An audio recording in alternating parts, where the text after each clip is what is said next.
This episode is part 1 of 3 of taking versus receiving and the balance between taking and receiving versus giving and where we're coming from in each of these. Part 1 here is specifically about the assertive energy of taking and where that comes from developmentally, how we can use that energy in our lives when we need it, and to clear up any belief systems, belief sets that interfere with our ability to use that tool in our lives.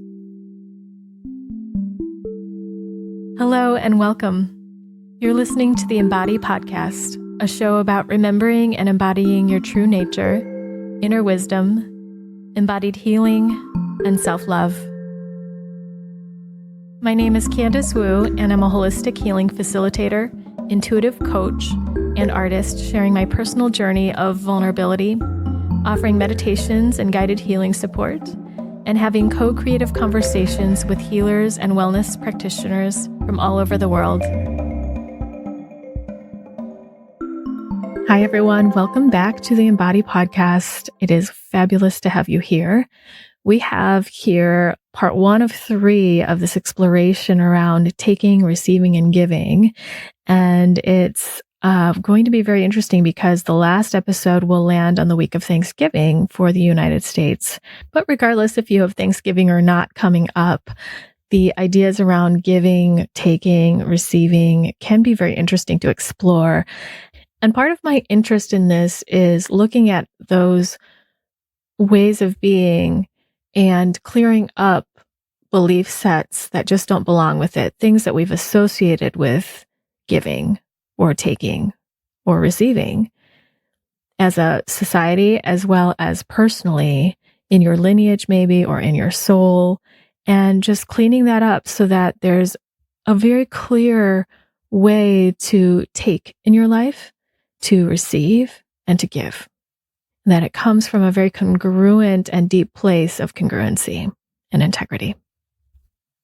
Before we go into this conversation, I am thrilled to announce that the Ally with Death Experiential that I used to have as an online experience where you type in your responses is now an audio experience. So it's a recording that is set to some moody and provocative music, along with my voice guiding you through a death of the old ways of being that you may have that are ready to die, habits and belief sets that you may want to release or recognize now and find a way to transform, and an experience to rebirth you into what feels more like you now and today, what feels life-giving and present.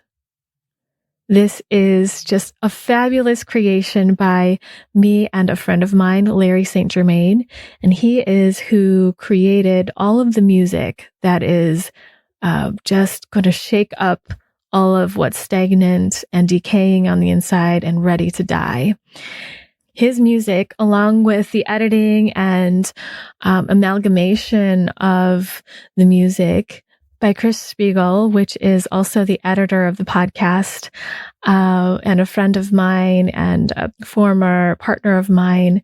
This is just a beautiful creation by the three of us that was originally inspired by Anna T. Forrest, who created the death meditation.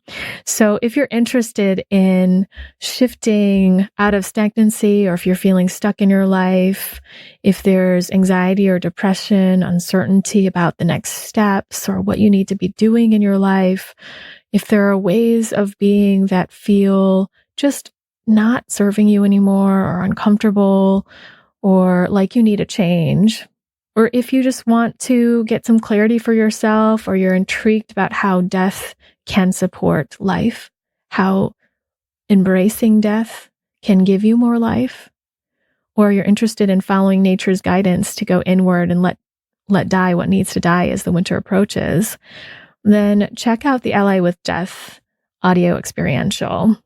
So if you dare, then you can find that experience at candicewu.com/death. It's a great gift for someone who might benefit from this, or you're feeling like needs some support in this area, something to shake things up or stimulate something new, provoke something new. I love this experience. Even for myself, at least twice a year, I love to do this. And so it's a great way to let die what needs to die and to build our relationship with death, which gives us more life. It's really, truly building our relationship with life. And when we resist death, we resist life.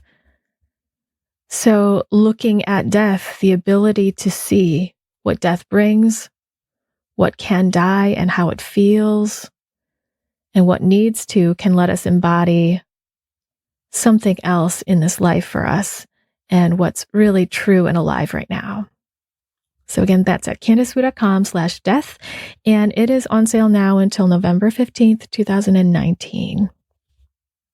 It's so fitting that this experiential is birthing itself here on the tail end of Dia de los Muertos and Samhain, and this shift of Mercury going into retrograde at the end of October and into November, where for me, I felt a lot of shift in myself. I felt like things did need to die.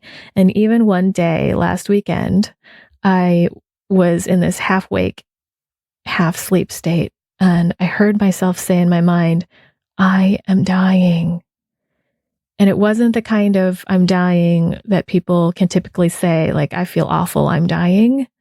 It was more like I knew and I felt aware that there were things inside of me that were dismantling and dying off and breaking off, crumbling.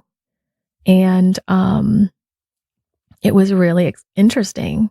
I didn't really have words to describe what that was, but I knew in my feeling sense, in my felt sense, that something was happening and that growth was happening, even though it was very uncomfortable. It took a little bit of time for me to verbalize what was going on. And now I can say that I was letting go of some ways of being where I might protect people from their feelings by accommodating them, not telling people what I really want, need, or what I want to say, but really I'm protecting myself. And at the same time, I felt like there was a very strong oath that I had taken somewhere in my life and somewhere in my soul in past lives to protect the men. And what that shook out to be was to protect men from their emotions and to work around that and shapeshift so that men around me didn't have to feel uncomfortable or have reactions. And I know that growing up, that was a survival mechanism because my dad might blow up or say something really mean to me. But while I had worked with that a lot in my lifetime, especially in the last 11 years, 10 years, it felt deeper than that.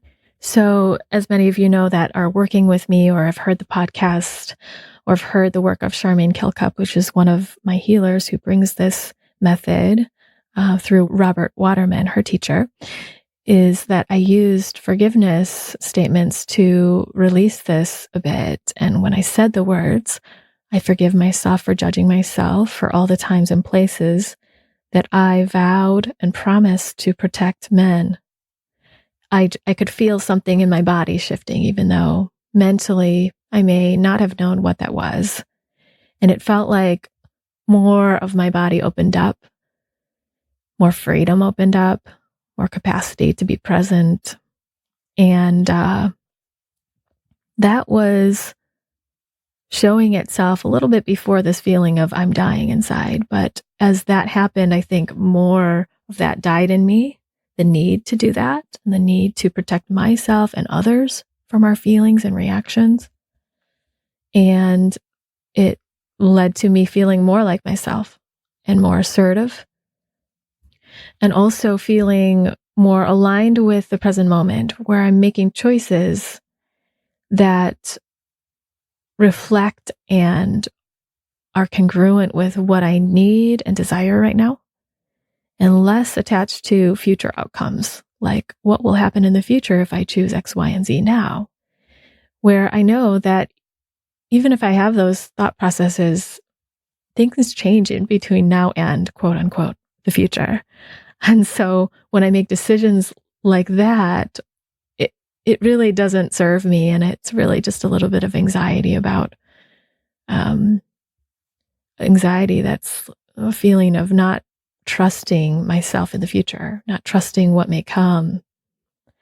And so along with this dying inside, I have felt more aligned with joy and what's true to myself now, and more able to just make a very clear and direct choice for myself. It's really comparable to my experience with horses and all the work I've done with horses and just watching them and learning from them, is they'll just go for what they want. And they're working with what's present in the moment, what's presenting in the moment, and responding to that and choosing what they're feeling like doing without the thinking of the future. And as I'm saying this, I realize that I'm not exactly saying that I'm not going to be thinking about the future in choices that I make. There are definite times that I will be doing that and need to be doing that, and that's an important tool. I'm more speaking towards other things that just don't affect the future, and they're more clearly aligned with what just needs to happen now. So as I say all this, what in you is dying, or what do you want to let go of and shift or shake off of you? And what beliefs in you are up for reevaluation, or ways of being, ways that you interact with people? Where are there places that you can try something different, and what would happen? And what are belief sets that if you didn't have to live with or live by, might create a different result in your life?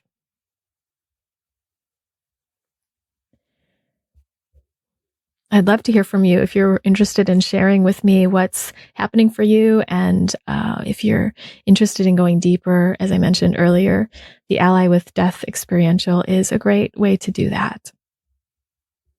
And also, as we're nearing the holiday season, I would like to just have this moment to remind us all of giving some time to ourselves to tend to what's happening in our inner world, while a lot in the outer world can be happening. This last couple of days, I noticed that I had some tension start to build up in my neck and my shoulders. And when that's the case, I know that I've been neglecting something that wants to be honored inside, and maybe some emotions that want to move. And when I just scoot by life without giving myself that extra time and space, it can just be this slow accumulation of what wants to be seen inside, and it builds up for me in tension.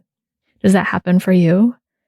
And do you need a little time to just sit with yourself and perhaps even give a little self-touch or contact to your body in a way that soothes your body? So I invite you to do that right now. Just take this moment while we're here together and let go of your attention on anything in the outer world, and turn that energy towards yourself to give yourself this moment of peace with yourself that doesn't ask anything more of yourself, doesn't pressure yourself to be any certain way or to do or accomplish anything. And if there's a way that your body would like to be touched, a way that feels soothing or caring to your body, allow yourself to do that. Maybe that's a self-hug, or touching a place in your body, on your body, that feels like it needs support or a release, without pressuring your body to release or do anything.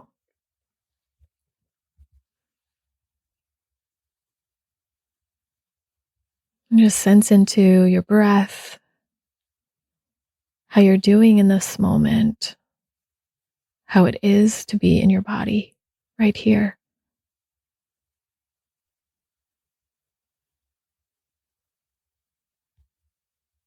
And even this 1 minute of doing so, notice if anything changes in you or reveals itself.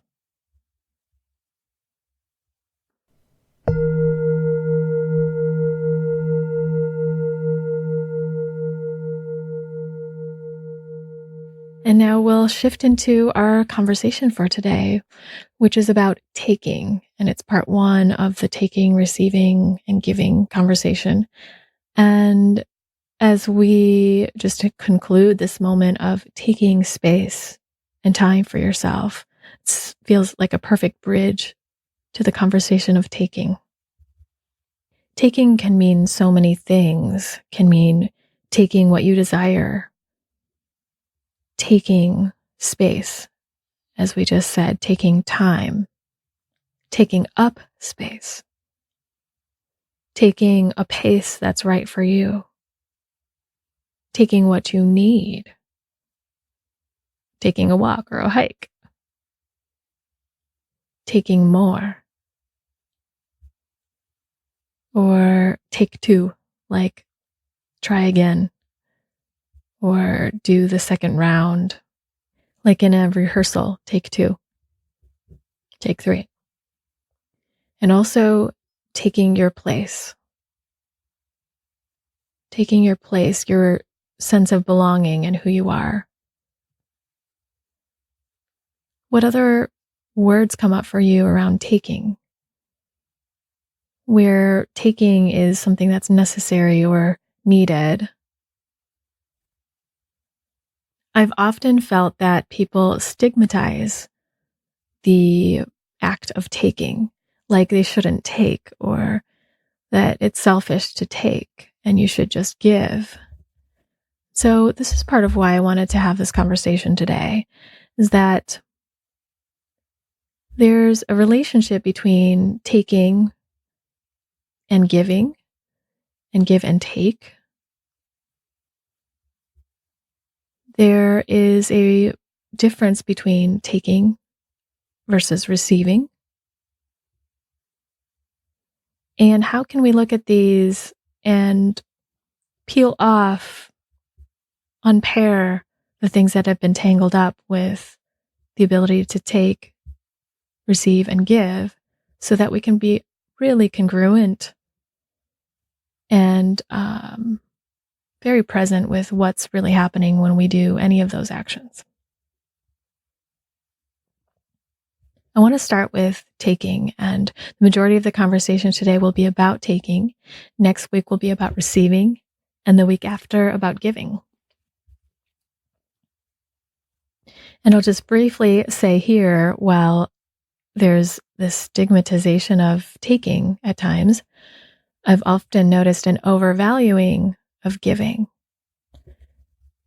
Giving is absolutely a beautiful thing, and it can make us feel really good. It can make others feel great, but it can also deplete those who overgive.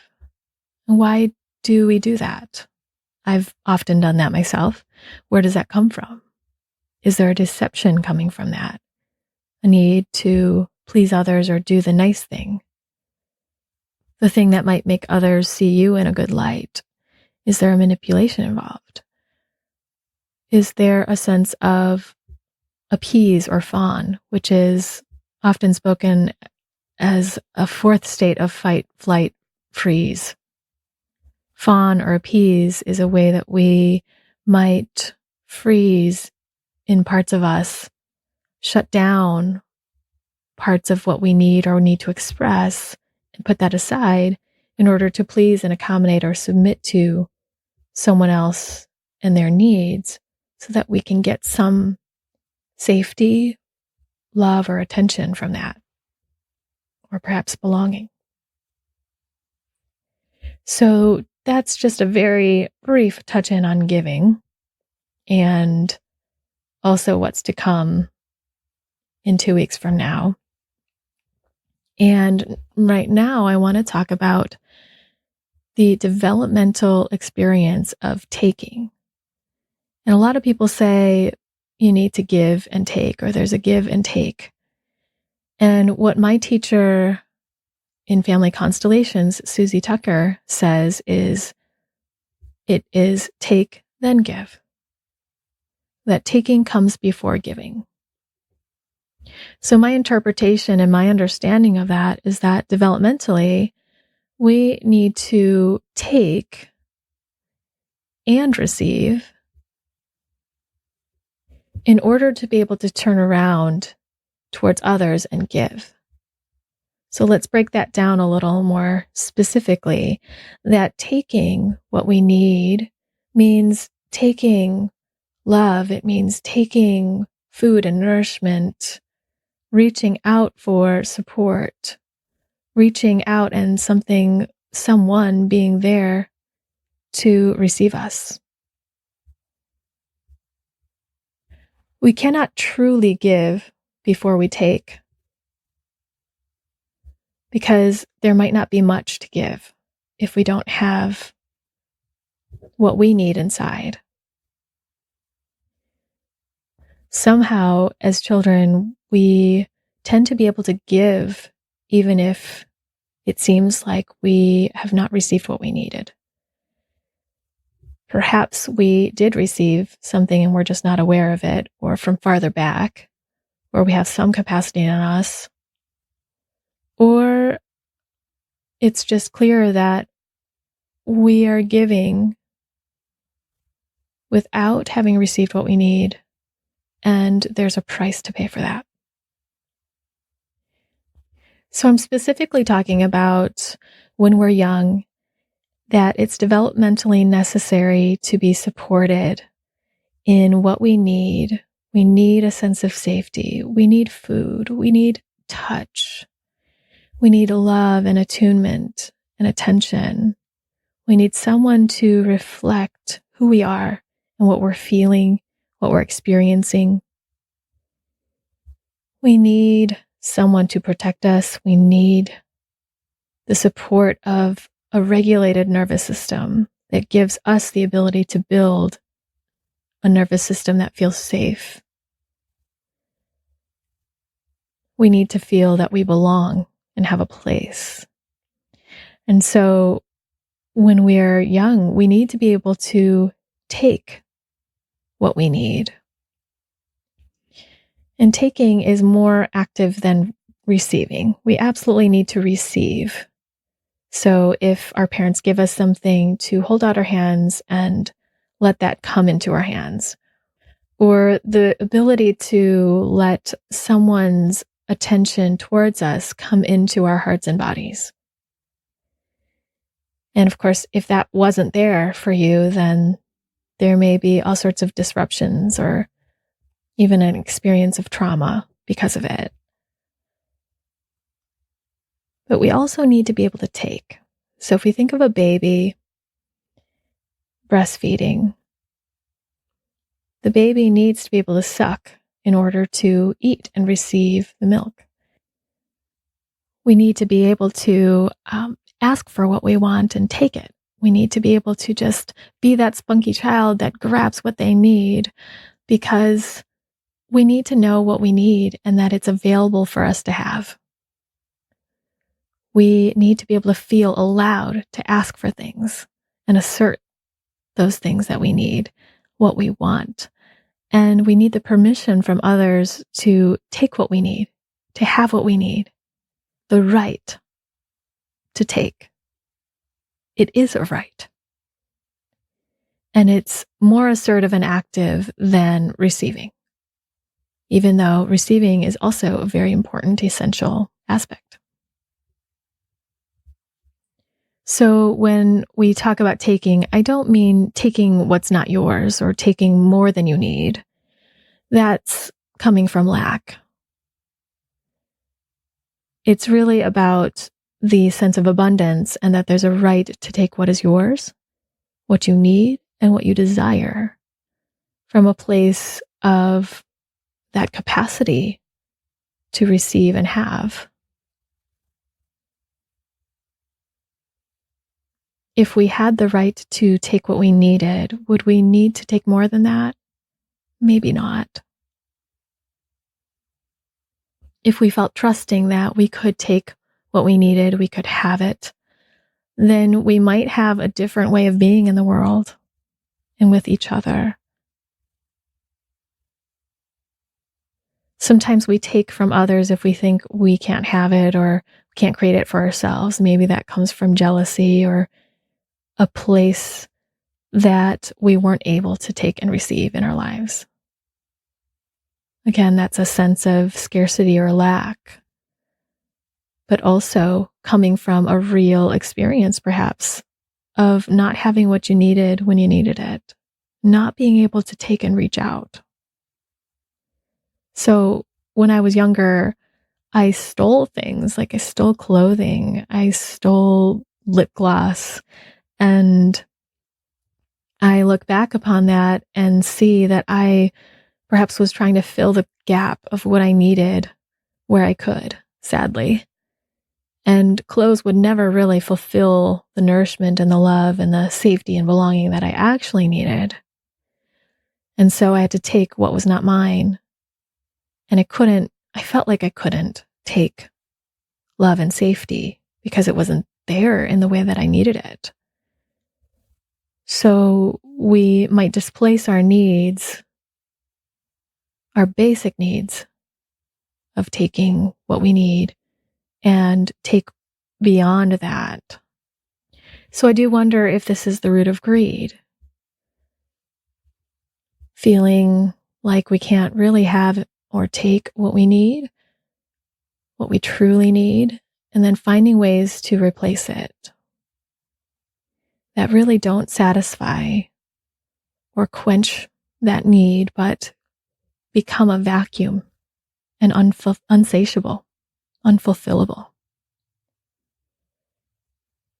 And when we talk about taking, I don't mean stealing as well, and I don't mean when it relates to someone else sexually, like taking what you want in terms of someone's body or their energy, because that's also not yours to take.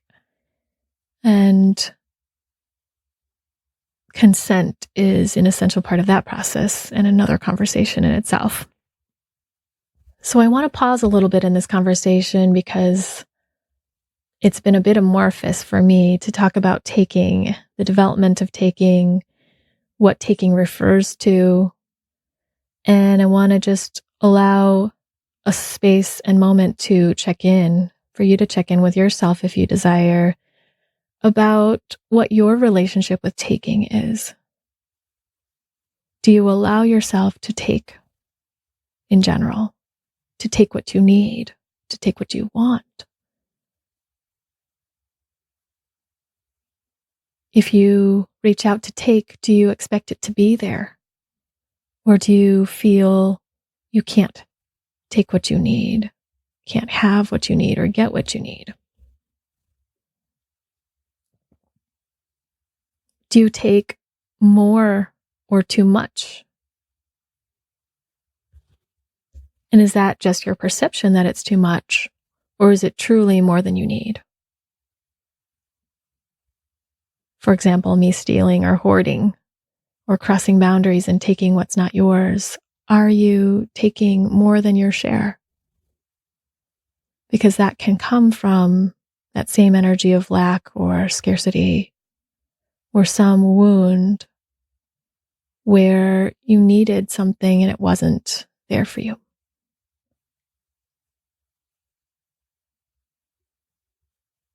And if there is a kind of taking that is more than what you essentially need, is there a place that you weren't fulfilled in your needs?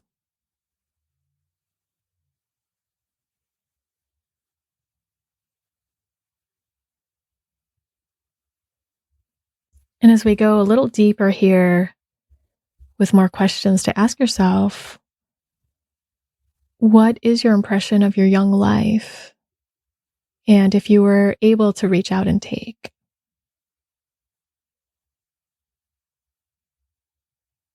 if what you needed to take was there and available, was it abundant or was it scarce?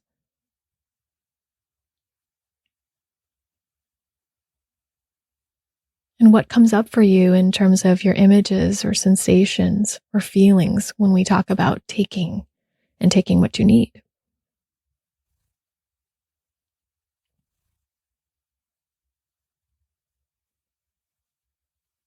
When I've worked with this, I had an impression of what it was like for me when I was in utero. It's in our cells and in our bones, the impression of whether or not we could take what we needed. We could have it. And that could relate to our young life. It could relate to past life experiences or the sense of how it is in our lineage and ancestry, in our family systems, in the world.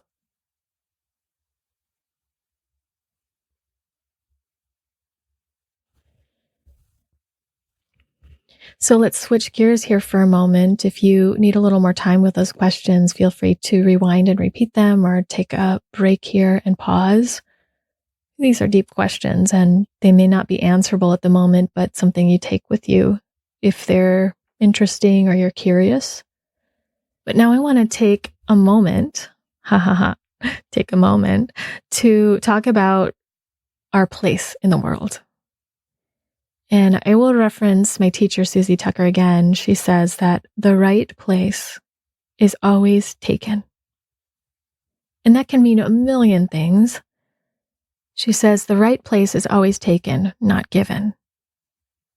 And what I understand that to mean is that when we come into this life, there's this way that we unconsciously sense that we need to be in a place, a literal position to our parents or others in our lineage that we stand in, and that typically isn't our place. It typically isn't the place of child to these parents, able to receive all they're giving us and move forward in life as an adult.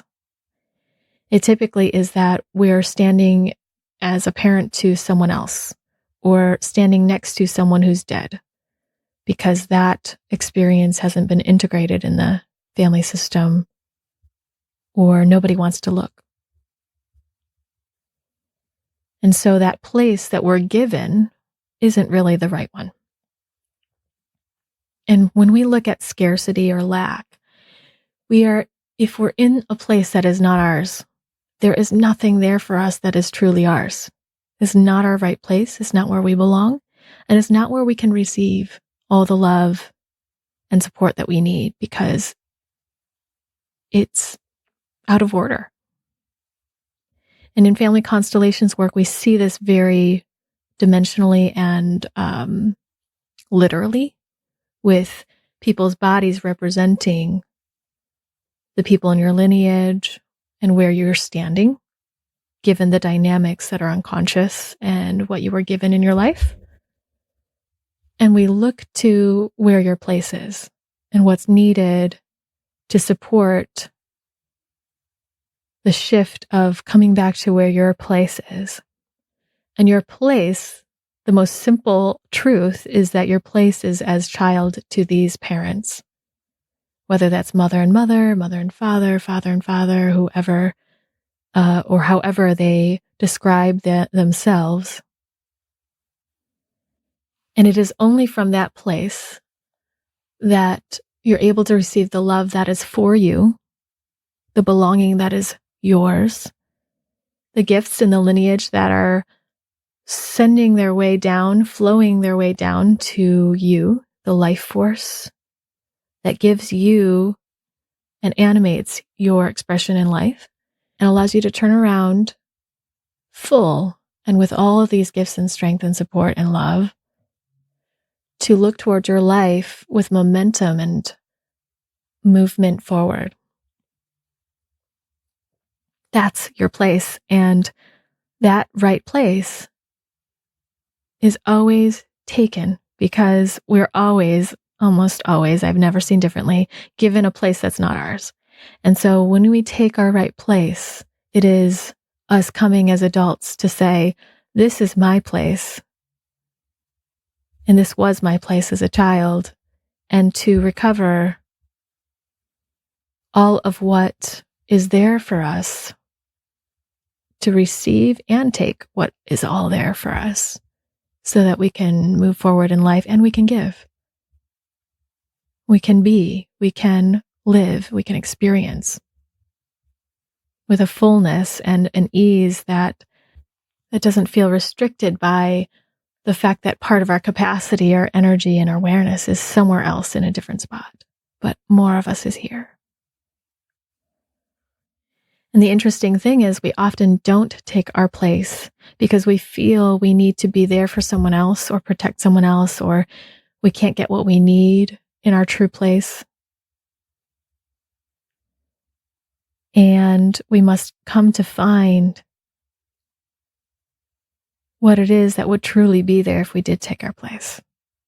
We see this also with leaders. If they don't take up that leadership role, are they going to be able to do it wholeheartedly? Like if others push them into that role and there's a part of them that doesn't truly want it, taking our place might mean taking up our alignment with who we truly are, who we really are, and what that means. And sometimes that's scary, to be our full and whole selves when we've had experiences or messages that tell us we're too much or we shouldn't be ourselves, we shouldn't have what we want or do or be the thing that we are, the way that we are, when there's a judgment towards us. And so it's hard to take our place sometimes, but isn't that what we're here to do? And what if everyone did that, lived in the truth of who we are and expressed it just as we are? And if we allowed each other to do that and honored each other for it? And I do believe we have that chance right now as a collective to begin and continue for many doing that. Seeing yourself as you are more and more, seeing others when they express themselves, taking our own place, taking up the love that we are, taking up the beauty and the gifts that we are, and allowing them to express in the way that is right for us. There are belief sets and messages that we get, as I said, that stop us from taking our place or taking what we need, taking in general. If we go back to this more general topic of taking what you desire. For me, I've had messages of, I'm selfish, I shouldn't take what I need, I shouldn't take what I want, that I have to give to others before taking what I need. I have to be selfless and not concerned with myself at all, that it's cruel to take what I need or others won't have what they need if I take it. And that refers again, in my opinion, to lack, taking more than you need. But this is all relative, isn't it? What's needed and what's not, and who decides that? Only you decide what you need. And if you're truly in connection with your deeper self, your inner self, then what you need is what you need, period. And you can come to find more and more layers of why you need what you need, or why you desire what you desire. And yet, do you feel worthy of taking your place, taking what you need and what you desire, or taking what's yours? You have a place in this world. That's a given, because you're here. So if you have a place, there's all sorts of abundance that is yours. It's yours. It's nobody else's. It's here for you. And there's space for you to have what you need and what you desire. And when we truly feel and believe that that's true and live that, it's my sense that what we have then becomes enough. And we may not need or want as much as we might have in the past or think we do. So as you take this in for you, what kinds of beliefs come up about taking what's needed or taking your place and what you desire? Are you allowed to? Can you? And what are the possibilities for you if you use the energy of taking, that assertive energy that allows you to have what you need? The baby that just sucks on mom's breast and just takes the food they need because it's there. Where in your life is this energy needed or can be utilized to bring you more in yourself and to bring a sense of wholeness to yourself and congruence?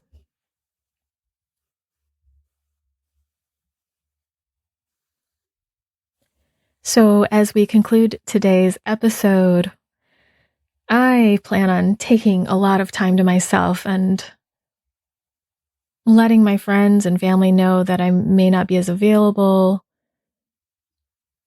putting certain boundaries in place so that I'm not overextending myself this month, taking up space and letting my body unravel and unwind even more and feel safe and at ease. And what do you need for yourself, and what is it time for here? What if you could take what you needed and also let others do that when they need it?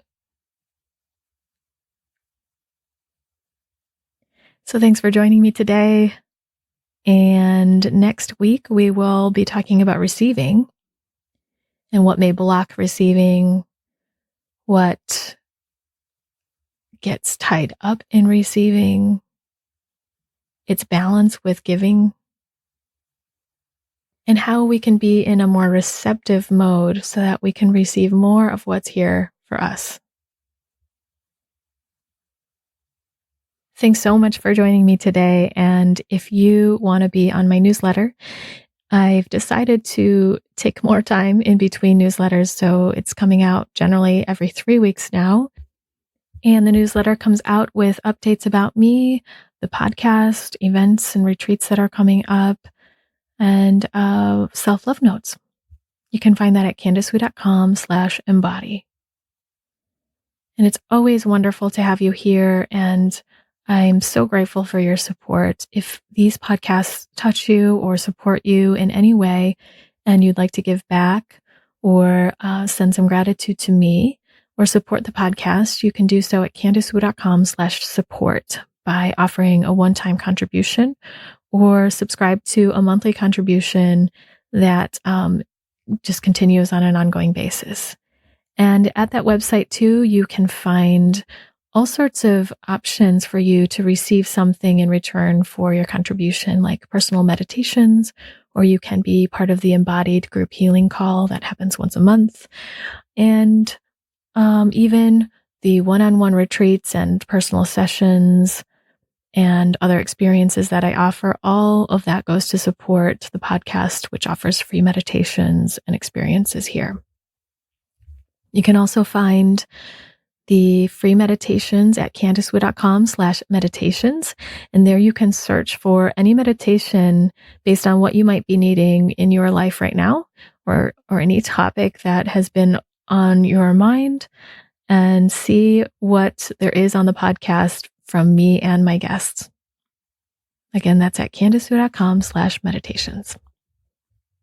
It's been a true pleasure to have you, and I can't believe that it's actually been 2 years since I went to Chiang Mai, Thailand, and that's where the birth of the podcast happened in February, a year and about 8 months ago. So we're coming up on 2 years of the podcast.